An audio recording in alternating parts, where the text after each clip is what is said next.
Okay, so today we are going to revise chapter number 2 of SP, which is sources of corporate finance. ये chapter है आपके syllabus में और आपके paper में जो इसके क्वेश्चंस आते हैं अबाउट 15 to 20 मार्क्स का वेटेज रहता है इस चैप्टर को. सो this is one of the most important chapters of your syllabus. इससे आपको डिस्टिंग्विश टाइप के क्वेश्चंस पूछे जाते हैं.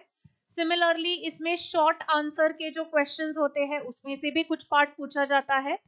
एंड जो आपका आखिरी क्वेश्चन आता है which is of 10 marks, right, 8 marks 10 marks, वो वाला जो क्वेश्चन है वो भी कहां से आता है? One of the questions is from this chapter. So this chapter is very important from your paper perspective. तो today we are going to cover this chapter sources of corporate finance. अभी इसमें कवर क्या किया गया है? तो it relates to sources of corporate finance. Corporate finance का मतलब बेसिकली क्या होता है? कोई भी कॉर्पोरेट एंटिटी को जब फंड्स चाहिए, so what are going to be the sources of raising those funds, how the money is going to be raised by the corporate entity, how the planning or the allocation of the money is going to be done, and how the money is going to be used. ये सब कहाँ पे आता है? It all is covered in corporate finance. तो इसमें से sources वाला पार्ट, मतलब हमको फंड्स जो है वो कहाँ से एक्वायर करने हैं, ये सोर्सेस वाला पार्ट जो है वो हम कवर करेंगे in this chapter number 2. So it relates to sources of corporate finance. Sources of corporate finance में ये जो चार्ट ए है हमारा, इसमें 3 इंपॉर्टेंट सोर्सेस हमको दिए गए हैं. पहला सोर्स जो है that is equity shares, next source is preference shares, and the third source is debentures. अब ये हम प्राइमरीली डिवाइड करने जाए तो हमको यहाँ पे दिख रहा है कि एक पार्ट इसका है which is share capital and दूसरा पार्ट जो है that is borrowed capital. So share capital के 2 पार्ट्स फिर से हुए हैं, equity shares and preference shares. अब इसमें से सबसे पहले शेयर्स देखते हैं, इक्विटी शेयर्स. इक्विटी शेयर्स क्या होते हैं? Equity shares are the shares which are issued by the company, which when people subscribe to they become the owners of the company. तो ये इक्विटी शेयर्स लेके ये इक्विटी शेयर होल्डर्स जो बनते हैं वो कौन हो जाते हैं? वो कंपनी के क्या बन जाते हैं? Quickly answer, they become the owners of the company. Okay, so ownership उनके पास आती है का मतलब क्या है? उनके पास कुछ ना कुछ क्या आते हैं? पावर्स आते हैं. ओनरशिप आने से सबसे पहला पावर जो उनको मिलता है that is the right to vote. Right to vote, क्योंकि हम जैसे हमारी कंट्री ऑपरेट होती है ऑन डेमोक्रेटिक प्रिंसिपल्स, वैसे ही एक कॉर्पोरेट एंटिटी किस प्रिंसिपल्स पे ऑपरेट होती है? डेमोक्रेटिक प्रिंसिपल्स पे. तो कंपनी को चलाने के लिए, कंपनी के डिसीजंस लेने के लिए, कंपनी के बोर्ड ऑफ डायरेक्टर्स अपॉइंट करने के लिए किस तरीके से ऑपरेशन होता है? वोटिंग चलता है. और इसमें वोट कौन करता है? The equity share holders of the company. तो उनके पास सबसे इंपॉर्टेंट पावर कौन सा आता है? They get the voting power in the company. अब उनका जो कैपिटल रहता है, उनका जो मनी इन्वेस्टेड रहता है इन द कंपनी, क्या ये कंपनी के पास हमेशा हमेशा के लिए रहेगा? यस और no? Yes. Equity share holders का पैसा जो है वो कंपनी के पास ही रहता है till the company is shut down. तो इक्विटी शेयर कैपिटल किस टाइप का कैपिटल होता है? It is a permanent capital. So ये कंपनी के पास पैसा हमेशा के लिए रहता है. तो आप बोलोगे फिर इक्विटी शेयर होल्डर्स के पास पैसा जो इन्वेस्ट वो करते हैं क्या वो हमेशा ब्लॉक्ड रहता है? तो ऐसे नहीं है, बिकॉज ये इक्विटी शेयर्स कैसे होते हैं? They are freely transferable. मतलब वो अगर अपने पैसे वापस लेना चाहते हैं तो कंपनी से नहीं बट दूसरे किसी को शेयर्स बेच के पैसे अपने ले सकते हैं. सो ये इक्विटी शेयर्स का और एक फीचर क्या है? They are freely transferable, right. So यहाँ पे परमानेंट कैपिटल है, फ्रीली ट्रांसफरेबल है. और एक चीज यहाँ पे होती है कि कंपनी में इन्होंने पैसे इन्वेस्ट किए हैं तो कंपनी को क्या उनको कुछ ना कुछ रिटर्न देना पड़ेगा? यस, उनको रिटर्न देना पड़ता है. ये रिटर्न को क्या बोला जाता है? This return is called as dividend.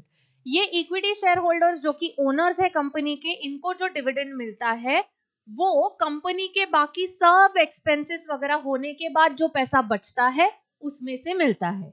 तो कंपनी को अगर लॉस होता है तो फिर क्या? तो फिर डिविडेंड डिस्ट्रीब्यूट नहीं किया जाता.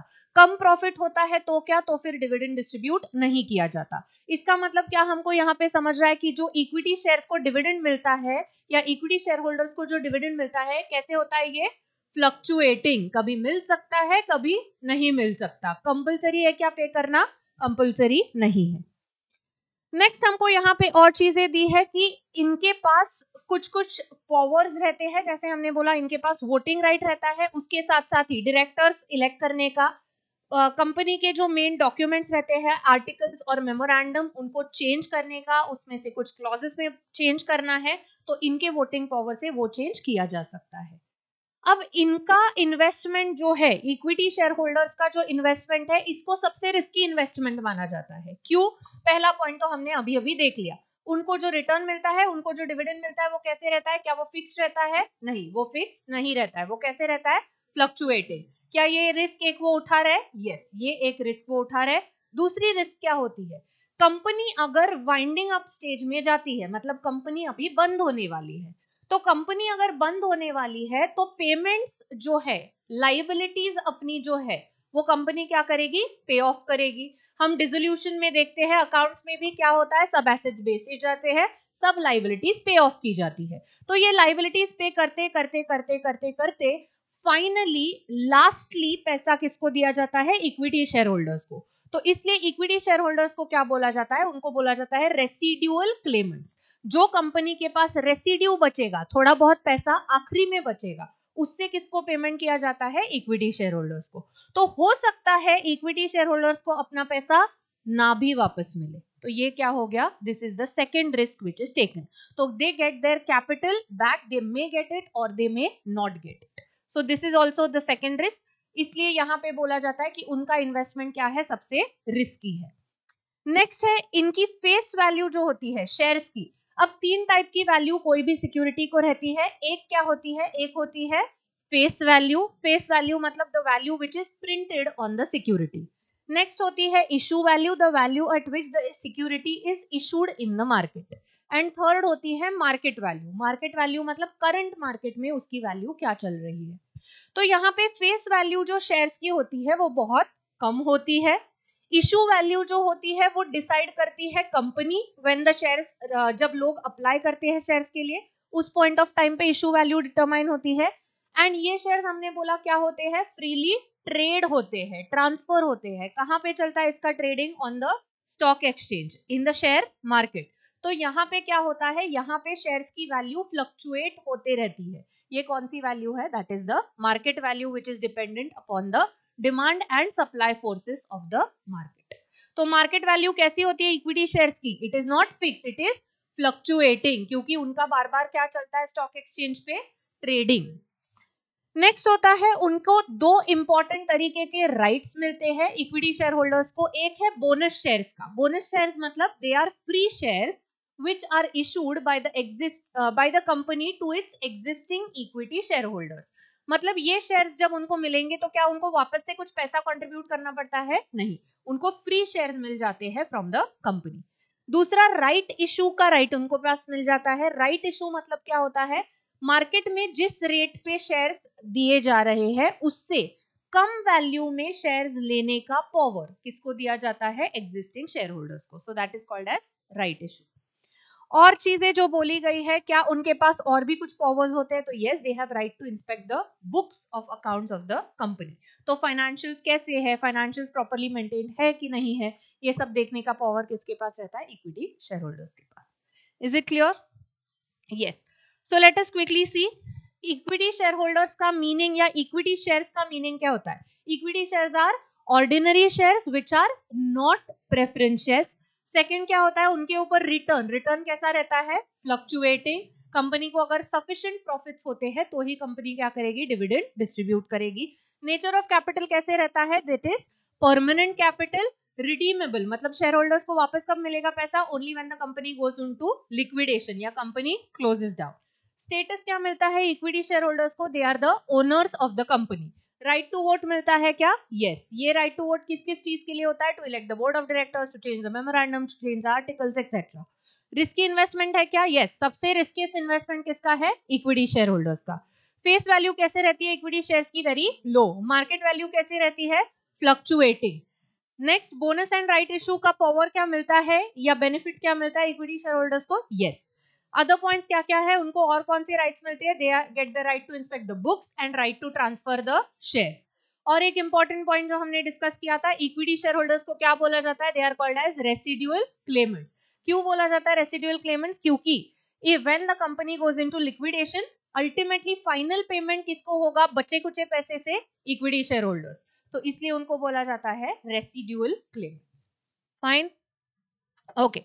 नेक्स्ट आते हैं प्रेफरेंस शेयर्स। प्रेफरेंस शेयर्स में क्या होता है, अभी ये थोड़े स्पेशल टाइप के शेयर्स है which are not equity shares. ये शेयर्स में दो बेनिफिट्स या दो एडवांटेजेस मिलते हैं शेयर होल्डर्स को। क्या एडवांटेजेस मिलते हैं, हमने बोला कि इक्विटी शेयर्स में जो इन्वेस्टमेंट होता है वो कैसा होता है, रिस्की होता है। क्यों रिस्की होता है, दो पॉइंट्स के ऊपर बेस्ड। एक तो डिविडेंड जो है उनका कैसे रहता है, फ्लक्चुएटिंग, एंड उनको वाइंडिंग अप के स्टेज में कैपिटल मिलेगा या नहीं मिलेगा इसका अश्योरेंस नहीं रहता है। बट ये दो डिसएडवांटेजेस जो है वो प्रेफरेंस शेयर्स में नहीं रहते, क्योंकि उनको क्या मिलता है, उनके नाम में ही लिखा हुआ है, उनको मिलता है preference. Preference in respect of dividend and preference in respect of return of capital in the event of winding up. तो ये प्रेफरेंस शेयर होल्डर्स को जो डिविडेंड मिलता है वो किस रेट से मिलता है, it is a fixed rate which is determined at the time of issue of the preference shares itself. तो कंपनी को प्रॉफिट हो या ना हो, क्या कंपलसरी होता है इनको डिविडेंड देना, यस। तो प्रेफरेंस शेयर होल्डर्स को जो डिविडेंड मिलता है वो कैसे होता है, it is fixed, it is not fluctuating.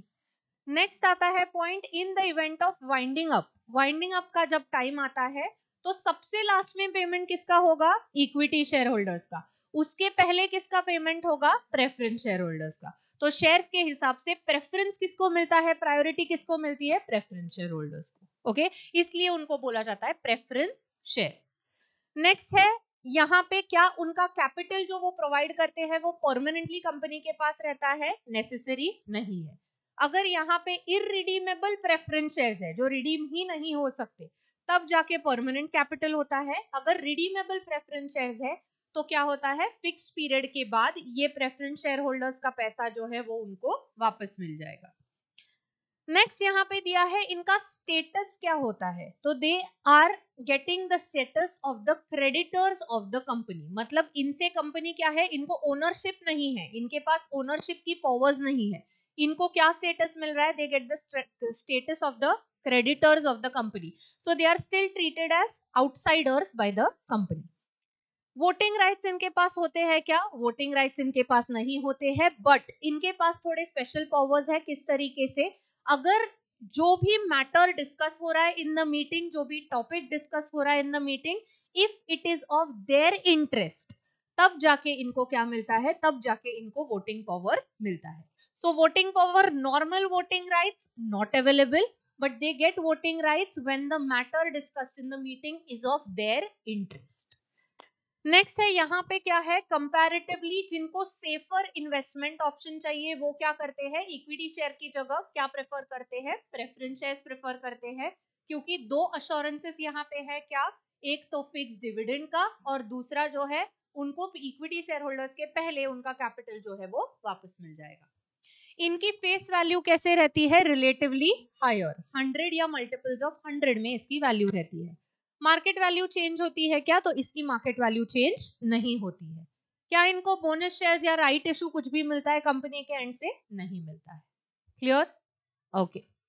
Next आते हैं डिबेंचर्स के ऊपर। डिबेंचर्स किस कैटेगरी में आता है, तो it comes under the category of borrowed funds. मतलब यहाँ पे जैसे हम नॉर्मल कोई भी बैंक से जाके लोन लेते हैं, उसी तरह यहाँ पे हम लोगों को बोलते हैं कि आपको अगर कंपनी के डिबेंचर्स लेने हैं, कंपनी के एंड से ये इंस्ट्रूमेंट लेना है, तो आप कंपनी में क्या करो, पैसे इन्वेस्ट करो। So company is borrowing money from home, borrowing money from the debentures holders and giving them a debenture certificate or giving them a debenture. So document given by the company as a evidence of debt to holder arising out of loan and secured by charge. Important चीज क्या है यहाँ पे, secured by charge। किसके ऊपर charge create किया जाता है यहाँ पे, secured by a charge created on any of the asset। इसका मतलब क्या होता है, आप अगर डिबेंचर्स इशू कर रहे हो और लोगों से पैसे बोरो कर रहे हो, तो आप उसके रिगार्डिंग एक सिक्योरिटी, एक आपका एसेट सेट असाइड करके रखते हो। अगर आपके पास सफिशिएंट फंड्स नहीं है जब उनका टाइम आएगा कि उनको पैसे लौटाने हैं, तब आपके पास अगर सफिशिएंट फंड्स नहीं है तो क्या आप डिबेंचर होल्डर्स को पैसा रिटर्न कर पाओगे? नहीं। बट अगर वो सिक्योर्ड है तो आप क्या करोगे? जिस एसेट से उनको आपने सिक्योर किया हुआ है वो एसेट सेल ऑफ करोगे, उससे जो पैसा आएगा वो आप क्या कर दोगे? रिटर्न कर दोगे डिबेंचर होल्डर्स को. That is called as securing the loan by creating a charge on the asset. एक एसेट को सेट असाइड किया जाता है for the sake of repayment of that particular liability itself. Understanding the point? That is called as secured by charge. इनको return जो मिलता है debentures को, उसको क्या बोला जाता है? It is called as interest. Interest again कैसे रहता है? फिक्स्ड. ये रेट जो है वो डिटरमाइन कब किया जाता है? When the debentures are issued. Again ये किस टाइप का कैपिटल है? टेम्पररी कैपिटल है. हमेशा हमेशा के लिए कंपनी के पास नहीं रहेगा. जब उनका ड्यू डेट आएगा, मैच्योरिटी डेट आएगी, तब क्या होगा? इसको लौटाया जाएगा, ये डिवेंचर सर्टिफिकेट कैंसिल हो जाएगा. नेक्स्ट है डिवेंचर होल्डर्स को क्या स्टेटस मिलता है कंपनी में? They are also creditors of the company, जिनसे कंपनी क्या कर रही है? लोन ले रही है. क्रेडिटर्स है मतलब फिर से आउटसाइडर्स है, तो क्या उनके पास वोटिंग पावर होगी? नहीं. तो डिवेंचर होल्डर्स के पास भी कोई भी वोटिंग पावर नहीं होती है. They are secured. क्या ये सेफ इन्वेस्टमेंट है? यस, सेफ इन्वेस्टमेंट है, क्योंकि यहाँ पे क्या है? इंटरेस्ट भी फिक्स मिल रहा है और उनके पेमेंट के लिए या रीपेमेंट के लिए क्या किया जा रहा है? एक एसेट एज अ सिक्योरिटी रखा जा रहा है. तो this is the safest investment because it is secured by creating a charge on any of the asset. Next, इनकी फेस वैल्यू कैसे रहती है? अगेन हाई डिनोमिनेशन 100 है या मल्टीपल्स ऑफ 100. क्या बोनस शेयर्स राइट इशू का राइट इनके पास मिलता है? नहीं मिलता है. और यहाँ पे और एक चीज है, ये जो पार्टीज यहाँ पे इन्वॉल्व होती है, ये क्या है? 3 पार्टीज इस पूरे प्रोसेस में, डिबेंचर के इशू के प्रोसेस में इन्वॉल्व होती है. कौन होता है? एक कंपनी जो पैसे बोरो कर रही है, दूसरे डिबेंचर होल्डर्स जो पैसे इन्वेस्ट कर रहे हैं और कंपनी से डिबेंचर ले रहे हैं, और उनके बीच में एक्ट करने वाले डिबेंचर ट्रस्टीज. डिबेंचर ट्रस्टीज क्या करते हैं? डिबेंचर होल्डर्स के बिहाफ पे कंपनी के साथ एग्रीमेंट करना है, डीड बनाना है, उनके राइट्स के लिए फाइट करना है. ये सब प्रोसेस कौन करता है? The debenture trustees. ये डिबेंचर्स को लिस्ट करना पड़ता है एटलीस्ट विथ 1 स्टॉक एक्सचेंज. तो एक स्टॉक एक्सचेंज पे एटलीस्ट इनका क्या करना पड़ता है? लिस्टिंग करना पड़ता है डिबेंचर्स का. क्लियर? अब हमने ये जो चार्ट बनाया है ये कंपैरेटिव फॉर्म में है. कंपैरेटिव फॉर्म में इस तरीके से है कि आपको इसका क्वेश्चन जो आएगा 8 मार्क्स का क्वेश्चन आएगा. 8 मार्क्स का जो क्वेश्चन आएगा इसमें करीबन आपको आंसर जो लिखना रहता है वो किस पैटर्न में आप लिखोगे? Firstly you will write the introduction. Introduction में आप क्या लिखोगे?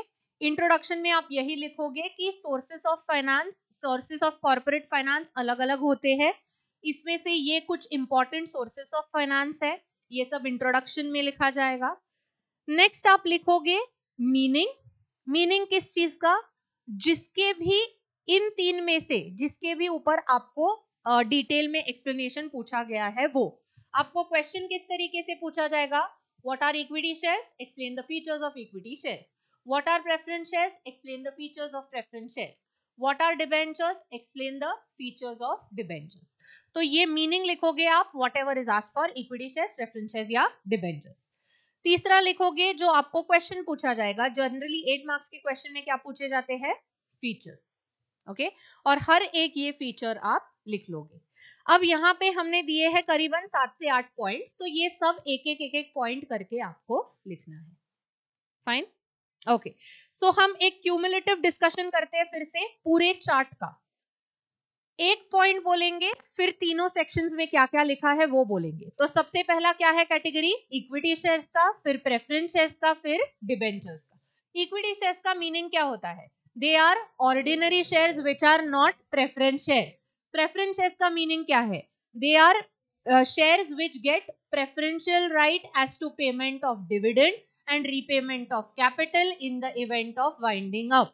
Third, debentures. Debentures क्या है? It is document given by the company as a evidence of debt to the holder arising out of loan and secured by charge.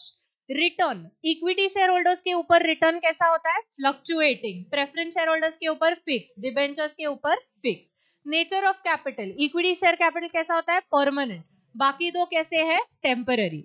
Status क्या मिलता है equity share holders को? ओनर्स का, बाकी दो को क्रेडिटर्स का। राइट टू वोट पहले इक्विटी शेयर होल्डर्स के पास रहता है क्या? यस। प्रेफरेंस शेयर होल्डर्स के पास नॉर्मल वोटिंग राइट नहीं रहते हैं, स्पेशल रहते हैं when the matter is of their interest. Debenture holders के पास बिल्कुल भी वोटिंग राइट्स अवेलेबल नहीं रहते हैं। रिस्क, किसका सबसे रिस्कीएस्ट इन्वेस्टमेंट है? इक्विटी शेयर होल्डर्स का। कंपैरेटिवली कम किसका? प्रेफरेंस शेयर होल्डर्स का। कंपैरेटिवली सेफेस्ट किसका? डिवेंचर होल्डर्स का। क्यों? क्योंकि वहां पे क्या किया जाता है? चार्ज क्रिएट जाता है, secured by charge on the asset. Face value equity shares की कैसे रहती है? लो। प्रेफरेंस शेयर्स और डिबेंचर्स की 100 और multiples of 100, higher denomination. Bonus right market value equity shares की कैसे रहती है? फ्लक्चुएटिंग, बाकी प्रेफरेंस और डिबेंचर्स की does not change. Next, bonus और राइट इशू का राइट किसको मिलता है? सिर्फ इक्विटी शेयर होल्डर्स को, बाकी दो को मिलता है क्या? नहीं मिलता है। बाकी कुछ पॉइंट्स है और राइट्स कुछ मिलते हैं इक्विटी शेयर होल्डर्स को, right to inspect book, right to transfer the shares. उनको और क्या बोला जाता है? Residual claimants. क्यों? क्योंकि they get the amount at the end when the company goes into winding up, जो रेसिड्यू बचता है उसमें से उसको उनको क्लेम मिलता है। और डिबेंचर्स के रिगार्डिंग स्पेशल पॉइंट्स दो थे, they should be listed with at least 1 stock exchange. और अगला पॉइंट क्या था? यहाँ पे उनको बोला गया है कि दे 3 पार्टीज यहाँ पे इन्वॉल्व होती है, debenture holder, the company and the debenture trustees. Clear? तो ये पॉइंट्स है, उसका एक्सप्लेनेशन जो है आगे के चार्ट से आपको लेना है। तो इसमें 2 टाइप के क्वेश्चन आपके कवर हो रहे हैं, एक ये लॉन्ग आंसर टाइप क्वेश्चन और दूसरा डिस्टिंग्विश अगर आपको आता है तो डिस्टिंग्विश किसके बीच में आ सकता है? Equity shares, preference shares, equity shares, debentures etcetera. Done. This is the most important chart, almost 10 to 12 marks का वेटेज है ओनली दिस चार्ट में। ठीक है, okay, done. Next, now let us come to chart B of sources of corporate finance. chart B में अभी सबसे पहला point of discussion है shares का। shares क्या होते हैं? share is share in the share capital of the company and includes stock. so it is one share is one part, one share in the entire share capital of the company, इसलिए उसको बोला जाता है a share is the share in the share capital of the company, one part in the entire share capital of the company and includes stock. stock मतलब group of shares, a bunch of shares. अब इसके features क्या होते हैं? Share क्या होता है? It is the smallest unit.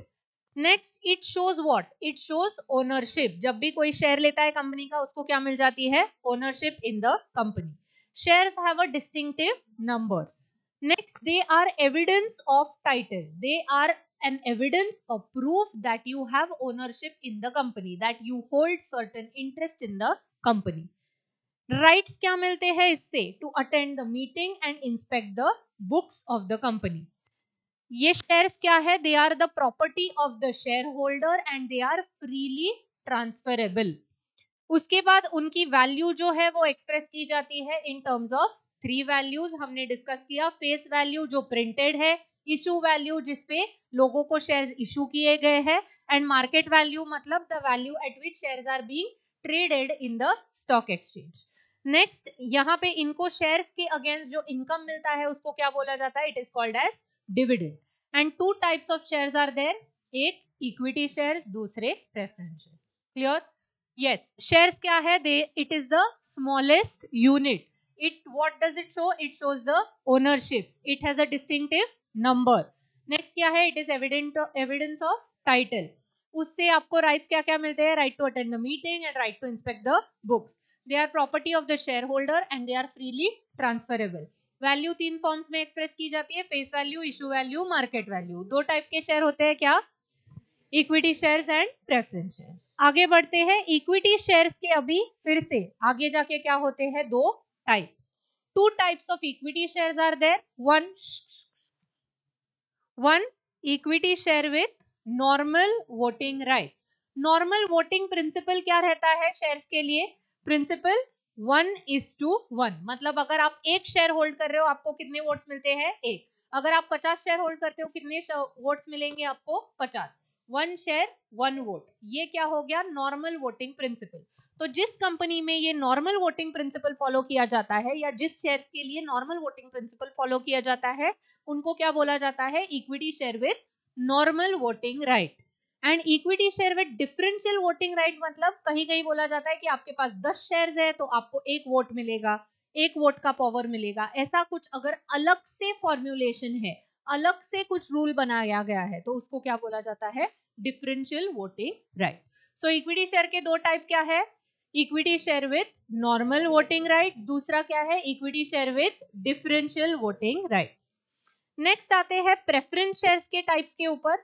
Preference shares का टाइप्स क्या आते हैं? यहाँ पे 8 टाइप्स है प्रेफरेंस शेयर्स के। इसके लिए मेमोरी टेक्निक क्या है?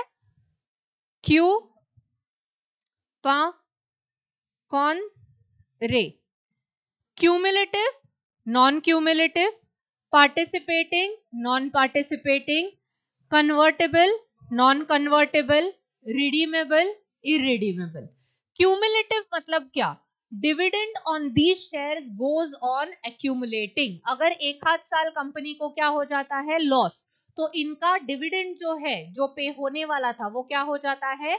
एक्यूमुलेट। और जब कंपनी बेटर पोजीशन में आ जाती है तब क्या किया जाता है? पे ऑफ।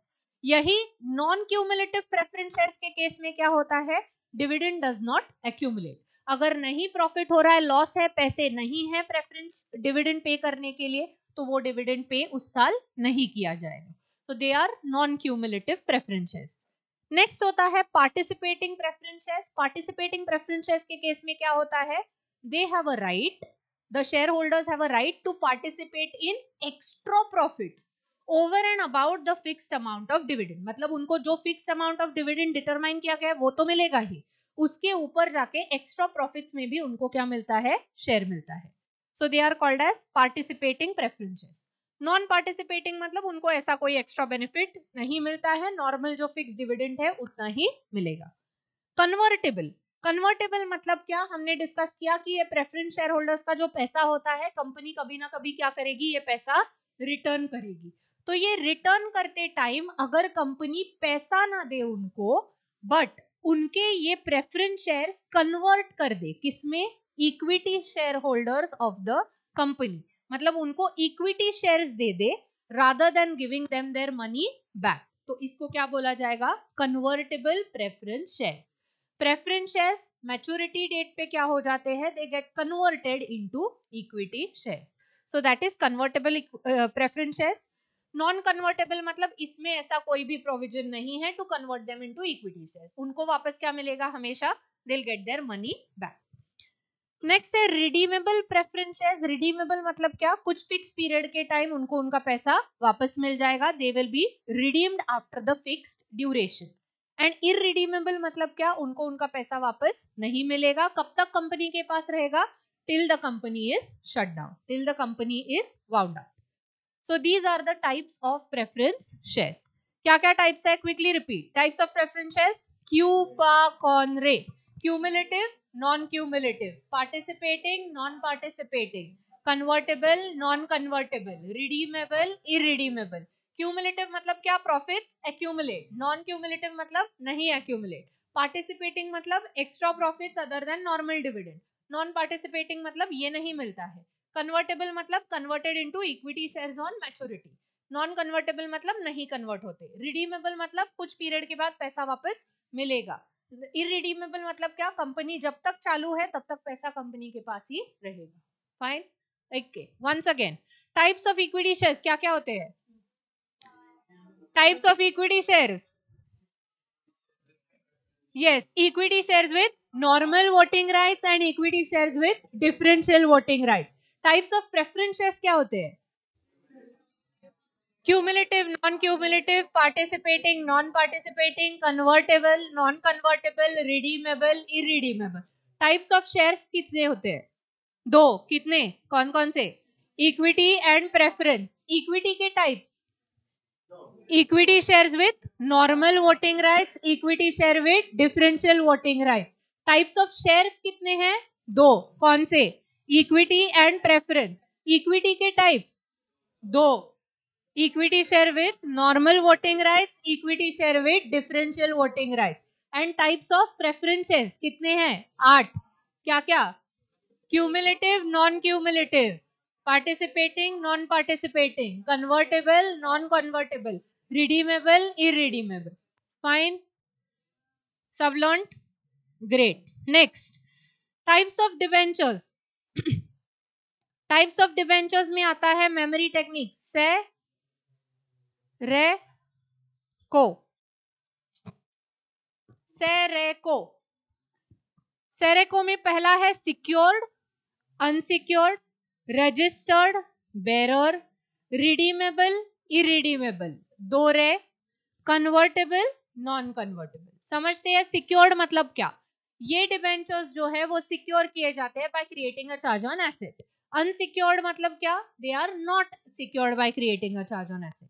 रजिस्टर्ड मतलब क्या? इन डिबेंचर्स के ऊपर डिबेंचर होल्डर का नाम जो है वो लिखा जाता है, तो they are registered debentures. Name of the holder is recorded in the register.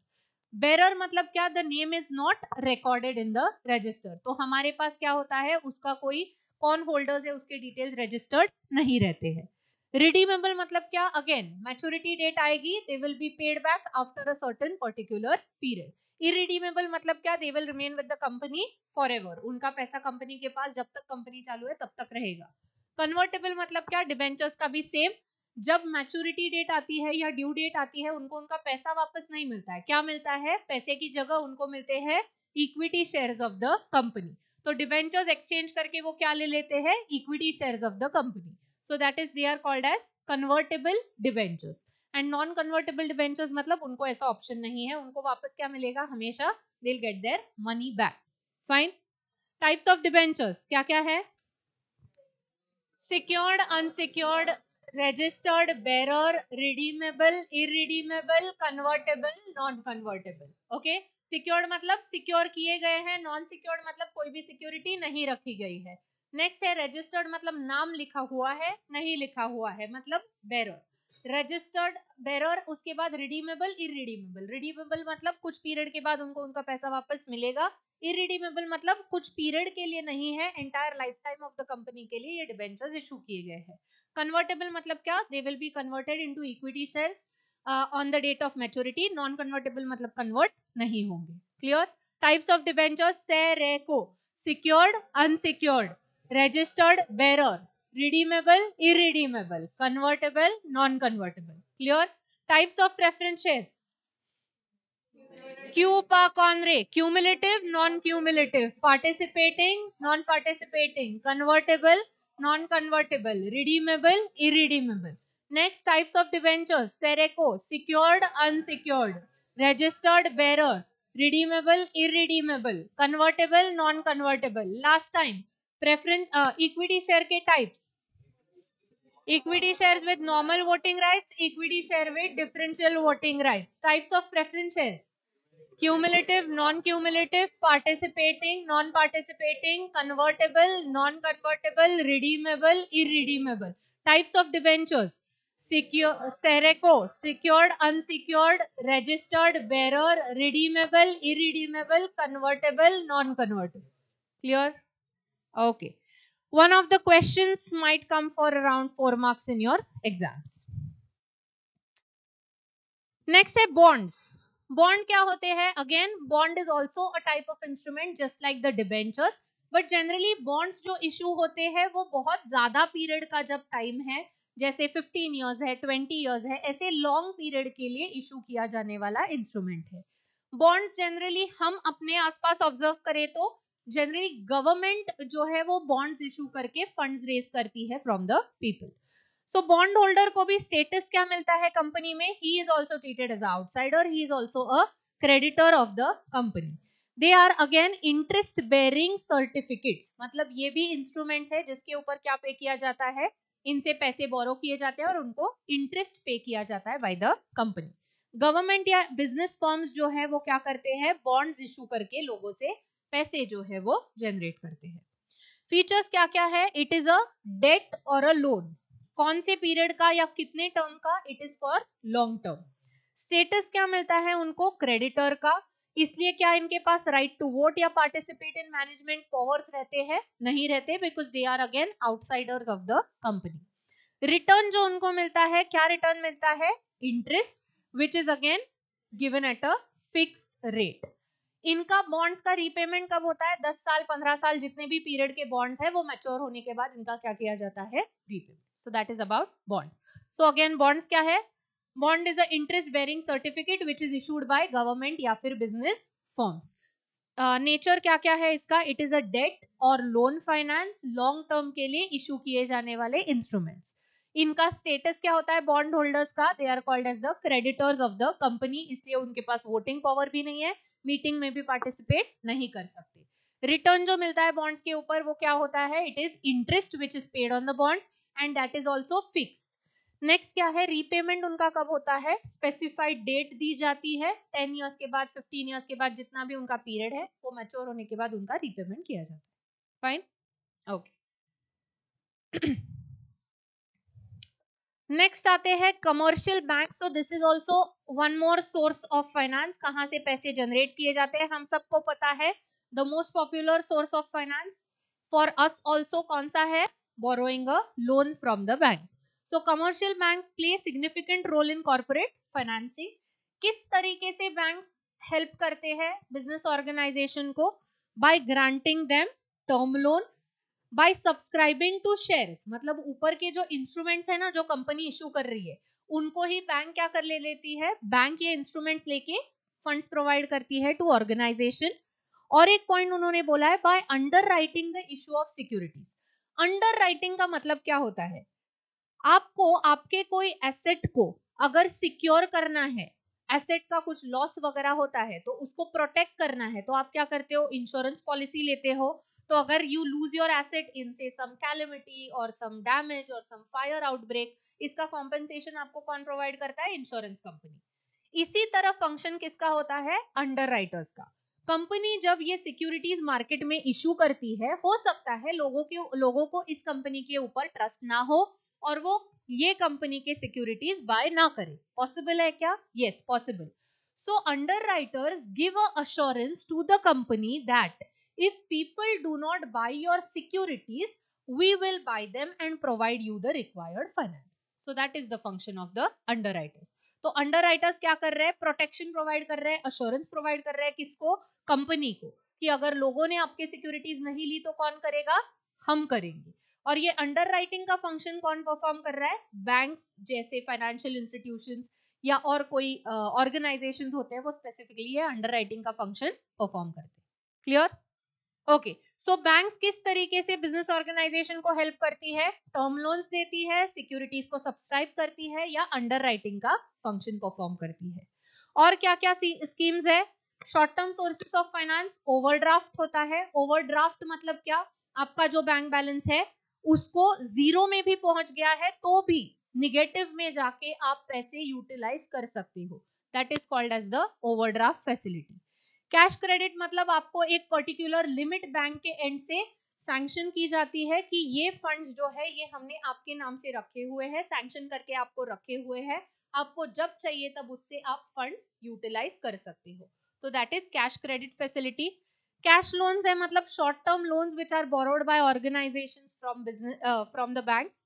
And discounting of bill of exchange, हम सबको पता है हमको पैसे अगर रिसीवेबल है कोई बिल के अगेंस्ट तो हम वो क्या कर सकते हैं? बैंक के पास डिस्काउंट कर सकते हैं, एडवांस में बैंक से पैसे ले सकते हैं और हमारी फंड्स की रिक्वायरमेंट फुलफिल कर सकते हैं। So these are the various ways in which commercial bank assist the organizations या corporate entities. उसके बाद आपके टेक्स्ट बुक में इसके लिए आपको थोड़े से आपके नोट्स बाद में रेफर करने पड़ेंगे। फाइनेंशियल इंस्टीट्यूशंस अलग अलग टाइप के इसमें दिए हैं। So first industrial policy was declared in 1948 for rapid industrial development and यहाँ पे फाइनेंशियल इंस्टीट्यूशंस को 4 कैटेगरीज में क्लासिफाई किया है। डेवलपमेंट बैंक्स जो डेवलपमेंट टाइप के फंक्शंस परफॉर्म करते हैं, फाइनेंशियल बैंक्स जो फाइनेंस प्रोवाइड करते हैं, इन्वेस्टमेंट इंस्टीट्यूशंस जो इन्वेस्टिंग की एक्टिविटी करते हैं एंड स्टेट लेवल इंस्टीट्यूशंस। तो इसकी लिस्ट जो है एक बार आप नोट से आपके टेक्स्ट बुक से गो थ्रू कर सकते हैं। उसके बाद और एक सोर्स ऑफ फाइनेंस होता है that is American depository receipt या global depository receipt. Understand the concept of ADR and GDR now. अभी हमारे पास कंपनी है, ये इंडियन कंपनी है, right? We have an Indian company. अब ये इंडियन कंपनी में पैसे इन्वेस्ट करने हैं, किसको? इंडियन सिटीजन्स को नहीं, इंडिया के बाहर रहने वाले सिटीजन्स को. सो फॉरेन सिटीजन्स को क्या करना है? फॉरेन सिटीजन्स को इंडियन कंपनी में पैसे जो है वो इन्वेस्ट करने हैं. इसके लिए क्या करना पड़ेगा? उनको एक तो यहाँ के रूल्स रेगुलेशंस कंप्लाई करने पड़ेंगे, या हमारी सिक्योरिटीज हमको बाहर जाके कहीं लिस्ट करनी पड़ेगी ताकि उनसे क्या हो, उनसे पैसे हम रेस कर सके. दोनों वे से is it a complicated process? Yes. इसलिए क्या किया जाता है, एक इंटरमीडियरी को यहाँ बीच में लिया जाता है, which is called as a depository. तो ये डिपॉजिटरीज क्या करते हैं? ये डिपॉजिटरीज इंडियन कंपनी के शेयर्स ले लेते हैं और ये शेयर्स के वैल्यू वगैरह के ऊपर बेस्ड एक डिपॉजिटरी रिसीट इशू करते हैं. किसको? फॉरेन सिटीजन्स को. तो ये डिपॉजिटरी जो है, ये इंटरमीडियरी जो है, ये इंडियन कंपनी से क्या कर रहे हैं? शेयर्स ले रहे हैं, उनको पैसे दे रहे हैं और उनके शेयर्स के ऊपर, वैल्यूएशन के ऊपर बेस्ड क्या कर रहे हैं? एक नई सिक्योरिटी जो है, that is a depository receipt, वो किसको इशू कर रहे हैं? To foreign citizens and who are giving money to the depository against the depository receipt. तो यहाँ पे ऑब्वियसली क्या होगा? इंडियन कंपनी जैसे डिविडेंड पे करेगी, वैसे ये डिपॉजिटरी भी क्या करेगा? कुछ ना कुछ रिटर्न जो है वो पे करेगा. तो indirectly what is happening? Indirectly the foreign citizens are able to invest money in the Indian companies with the help of this intermediary. Clear? So when this depository issues the depository receipt specifically in USA, it is called as a American depository receipt. USA छोड़ के बाकी world में कहीं भी अगर वो issue कर रहे हैं, उसको क्या बोला जाता है? Global depository receipt. Concept clear है? तो डिपॉजिटरी क्या करते हैं? डिपॉजिटरी हमारे कंपनी के शेयर्स लेते हैं, उसके ऊपर बेस्ड एक डिपॉजिटरी रिसीट नाम का इंस्ट्रूमेंट जो है वो किसको इशू करते हैं? फॉरेन सिटीजन्स को. If it is given to any part of the world, global depository receipt. If it is given specifically to people living in USA, उसको क्या बोला जाता है? American depository receipt. Clear? So indirectly क्या है? जो depository receipt के जो होल्डर्स है वो क्या बन जाते हैं? Indirectly share holders of Indian companies. Fine, okay. Next point आता है ट्रेड क्रेडिट. आपको सबको ये अच्छे से पता है, हमारे अकाउंट्स में रहता है डेटर्स, क्रेडिटर्स. ये किस प्रिंसिपल पे ऑपरेट कर रहे हैं? Trade credit. आपको अगर किसी से कुछ लेना है, गुड्स वगैरह लेने हैं और आपके पास सफिशिएंट फंड्स अवेलेबल नहीं है, तो आप क्या करोगे? उनसे एक्स्ट्रा पीरियड मांग के लोगे फॉर मेकिंग पेमेंट. ये पेमेंट करने के लिए जो पीरियड मांगा जाता है उसको बोला जाता है credit period, and this system of operation is called as trade credit. Clear? Okay. अभी सिर्फ 5 इंपॉर्टेंट आंसर्स इसमें से डिस्कस करेंगे. ऊपर के 3 quickly.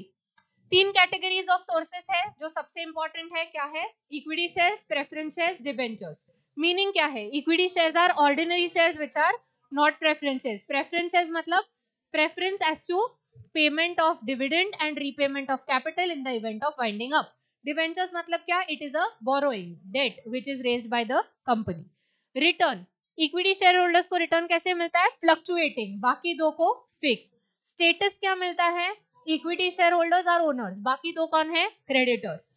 Type of capital, equity share holders का परमानेंट कैपिटल, बाकी दो का टेम्पररी कैपिटल. इनके पास क्या राइट टू वोट रहता है? इक्विटी शेयर होल्डर्स के पास यस. प्रेफरेंस शेयर होल्डर्स के पास नॉर्मल नहीं रहता है, when the matter is of their concern तब रहता है. डिबेंचर होल्डर के पास नहीं रहता है. सबसे risky investment equity shares, safest investment debentures, comparatively बीच में preference shares. Face value low किसकी रहती है? इक्विटी शेयर्स की, बाकी प्रेफरेंस और डिबेंचर्स की 100 या multiples of 100. Market value equity shares की फ्लक्चुएटिंग, बाकी दो की does not change. Bonus issue, right issue किसको मिलता है? इक्विटी शेयर्स को, बाकी दो को नहीं. क्लियर? उसके बाद टाइप्स ऑफ शेयर्स कितने होते हैं? 2. Equity, preference. इक्विटी शेयर्स के types: equity shares with normal voting rights, equity shares with differential voting rights. Preference shares के टाइप्स, क्यू पा कौन रे, cumulative, non cumulative, participating, non participating, convertible, non convertible, redeemable, irredeemable. Types of debentures, सेरेको, secured, unsecured, registered bearer, redeemable, irredeemable, convertible, non-convertible. So that's it about chapter number 2. Thank you so much. Oh, retained profits बचा है. हाँ, retained profits क्या होता है? Retained profits is basically that profit which is remaining with the company after the distribution of dividend. In short समझते हैं, company जब profits earn करती है, कुछ पार्ट क्या किया जाता है, कुछ पार्ट डिस्ट्रीब्यूट किया जाता है एज डिविडेंड, एंड कुछ पार्ट कंपनी क्या करती है, खुद के पास रिटेन करती है फॉर फर्दर बिजनेस एक्सपांशन और यूज इन द बिजनेस. तो they are called as retained profits. ये कंपनी रिटेन्ड प्रॉफिट्स कितने रखेगी, ये किसके ऊपर डिपेंड करता है, total earnings of the company. Of course total earn कितना किया है, टोटल प्रॉफिट कितने हैं, उसी से तो डिटरमाइन होगा कि कितना डिविडेंड जाएगा और कितना अपने पास रखा जाएगा. दूसरा है टैक्सेशन पॉलिसी, मतलब टैक्स के बेसिस पे क्या फिजिबल है, डिस्ट्रीब्यूट करना या रिटेन करना, ये एनालाइज किया जाता है, उस हिसाब से डिटरमाइन किया जाता है कितना हमको रिटेन करना है. डिविडेंड पॉलिसी मतलब कंपनी की पॉलिसी हो सकती है कि प्रॉफिट्स का हमेशा 10% जो है एज अ डिविडेंड डिस्ट्रीब्यूट हो, तो that is called as dividend policy. कितना परसेंटेज ऑफ डिविडेंड जो है वो डिस्ट्रीब्यूट करना है. एंड लास्टली गवर्नमेंट कंट्रोल, मतलब गवर्नमेंट रूल्स रेगुलेशंस के हिसाब से कंपल्सरी रिक्वायरमेंट हो सकती है कि इतना इतना क्या करना है आपको, अगर इतना डिविडेंड डिस्ट्रीब्यूट करना है तो इतना रिटेन करना ही पड़ेगा. ये हो गया government control. Okay, so this point was remaining. So here we are done with chapter number 2. Thank you so much, have a good day, bye bye.